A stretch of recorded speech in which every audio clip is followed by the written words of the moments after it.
Papunta tayo ng Pompeii.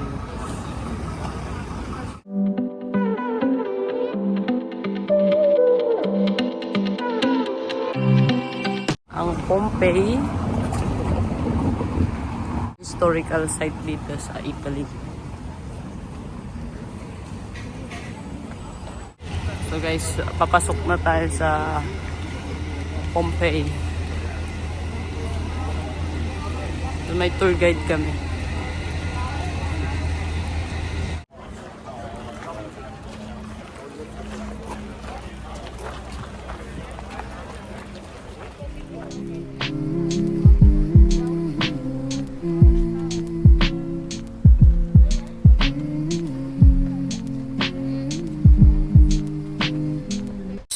Ang Pompeii nung AD 79, nung unang panahon, super lively ang city ng Pompeii sa paanan ng Mount Vesuvius. Masaya ang mga tao, busy sa daily life, may market, music at laughter sa mga kalsada. Pero isang araw biglang pumutok ang bulkan.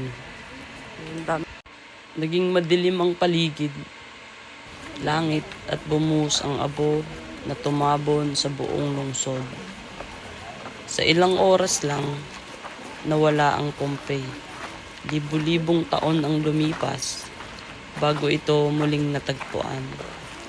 Parang oras na huminto at naiwan ang kwento ng mga taong minsan nabuhay doon. Basically, ang Pompeii, isang city na nawala pero kailanman hindi nakalimutan. On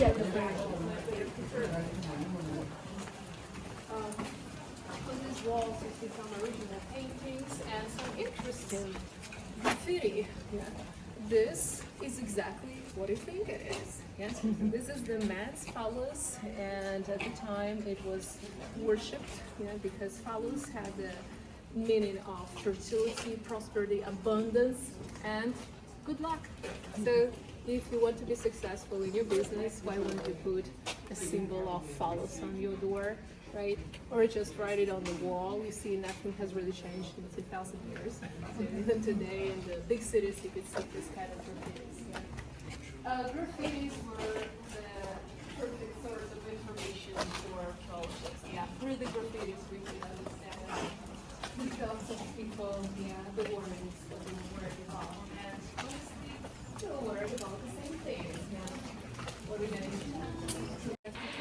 So guys, kung makikita nyo sa video, yung daan na yan, yan pa din yung daan bago sumabog yung bulkan ng Mount Vesuvius. So isipin nyo kung gano'n nakatagal yung daan na yan.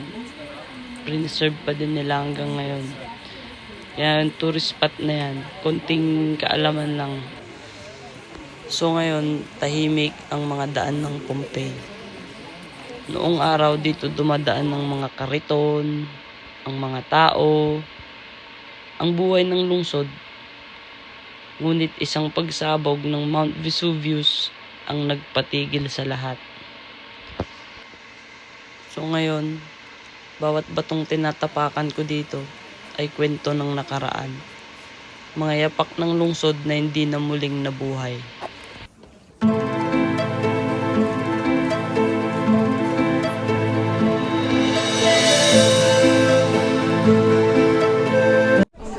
Sobrang nakakalungkot yung nangyari sa lugar na to, sa lungsod ng Pompeii.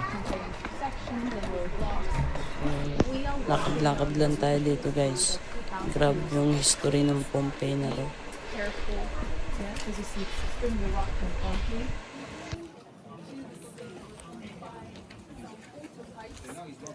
Ito yung main street ng Pompeii. Preserve nila ng 2,000 years.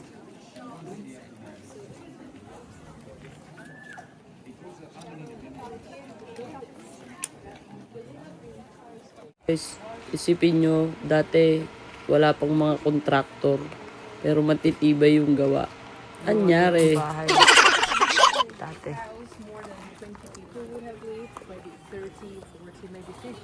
Pinakamalaking bahay. Usually,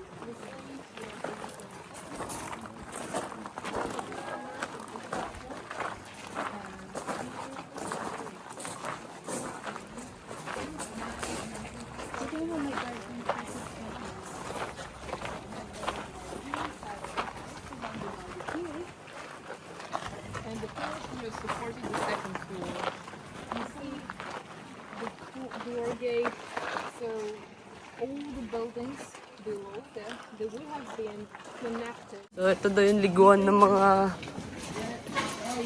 Romans dati. Public washroom.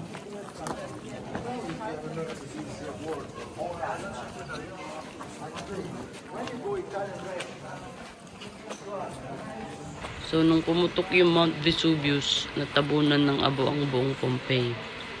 Sa gitna ng kaguluhan, may isa daw babae. Tila tumatakbo, hawak ang dibdib. Libu-libong taon ang lumipas, pero nanatili ang kanyang anyo. Parang sandaling huminto ang oras, ngayon tinatawag siya ng mundo bilang The Lady of Pompeii. Isang tahimik na paalala ng buhay at ng biglang katapusan nito. Perdonami se fermo un attimo il gruppo, faccio uscire la signora. Serve ng mga paintings, mga graffiti, like a room, hotel room.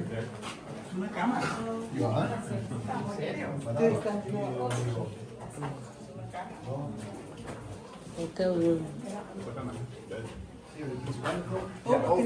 Yeah, you're back. Right. Why no flash? Did they say what? No flash.